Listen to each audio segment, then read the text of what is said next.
Beverly Harrison, and I am running for the seat in District 15 in the House of Delegates. I had to stop before I go into talking about what I hope to accomplish with why I'm here and why it means so much to me. When I was 8 years old, I will eat the mic, but it needs to be shorter. When I was 8 years old, my best friend from the first day of first grade when we were 5, she moved out to Luray. And then Luray immediately became my second home and has been for years. She was my everything, and we were best friends, so I spent summers here. I went to the county fair. I went to Heritage Festival. I ate all that Brunswick stew that we all do. I don't know if they still do that, but that used to be the thing. I even had my first kiss at the Luray High School after a homecoming dance. And so my life has been building out here with you. Even though I was living in Northern Virginia with my family, my heart was here in the Valley. Decades later, when it was time for me, a freshly divorced mom, to come and relocate and to redefine what does it mean to have a home and where would I want to take and build my family's home, this was the obvious place. I ended up in Woodstock, which was weird in the beginning because the mountains look different from the other side.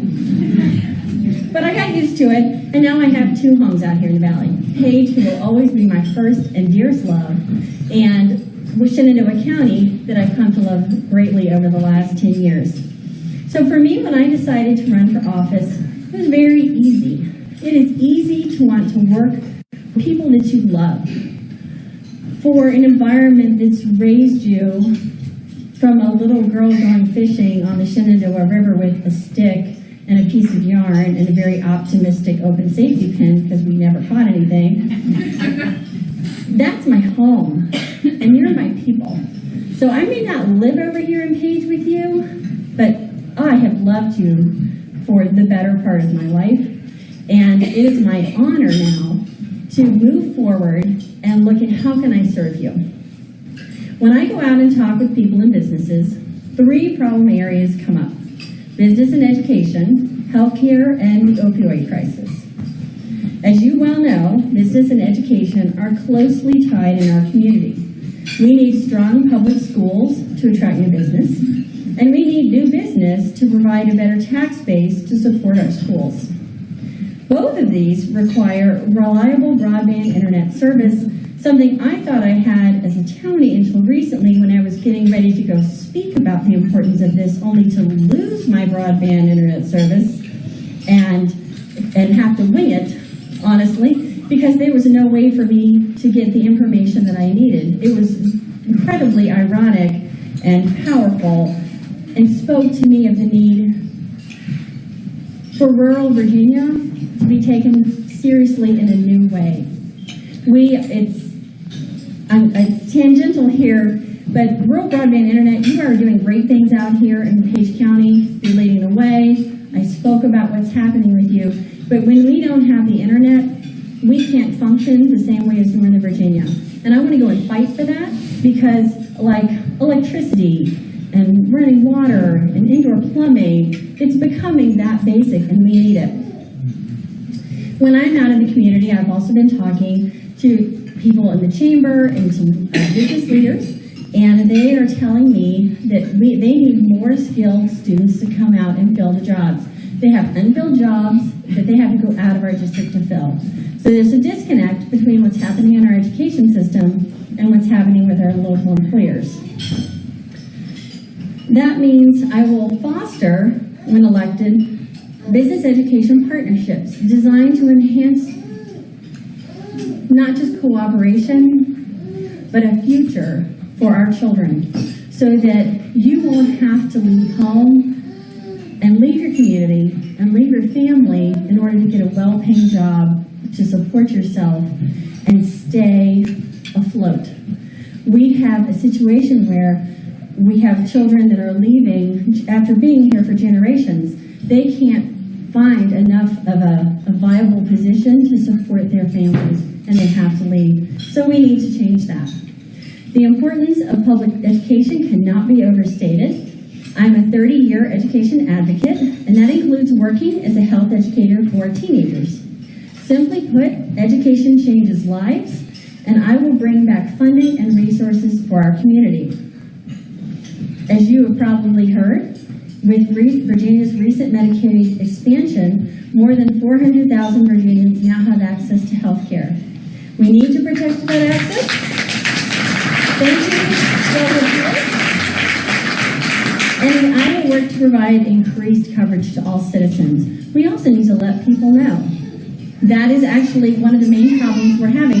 Look around, have you seen it much on the internet? Are people saying, here are the new parameters you may qualify? We have to take what's happening down in Richmond and convey that information back up here at home so that our people are benefiting from the changes that are coming out of the state government. And now I'd like to talk about the elephant in the room. Our district has had and still has a major drug problem. Many people are afraid to talk about it, and when that happens, people don't get the help that they need. Did you know that at least 10% of the children in our district are being raised by family members other than their parents? In one of our localities, that number is closer to 50% at a particular elementary school. These children are often overlooked victims of the drug crisis, and the parents and family members who step up to take on the role of the absentee parent don't always receive the same level of support as a non-familial caregiver. We need to change that. We need to empower them. I was in a meeting the other day, and it came up about a grandmother who's, I don't know if it was a son or a daughter, it wasn't relevant, but she had recently had 5 grandchildren come stay with her, 5 under 5, and she's retired, and she's on a fixed income. I don't know what magic money we expect to appear to help these people, but it's a very real problem, and it's something that we need to address.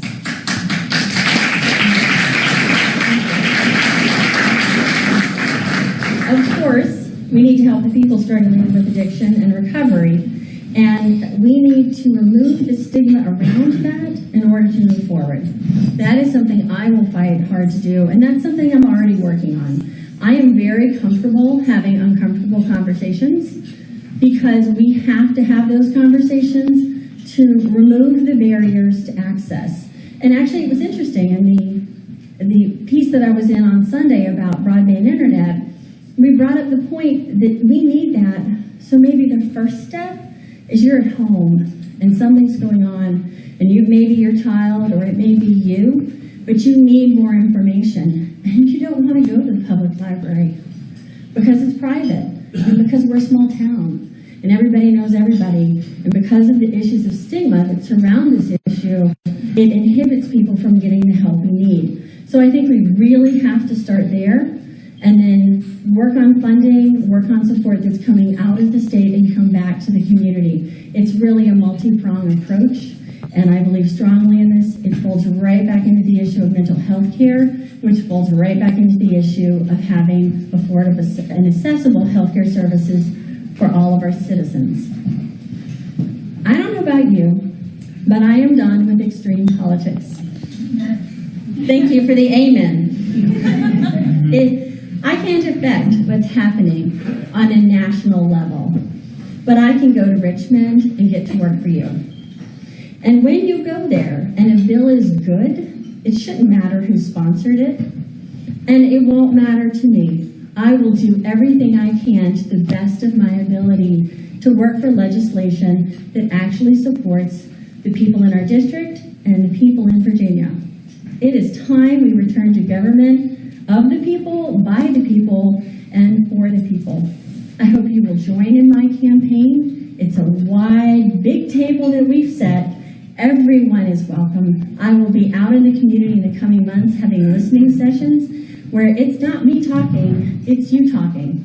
And it's time for you to come tell me what you need, what you think the solutions are, and then how I can take that to Richmond and turn them into action. Thank you very much.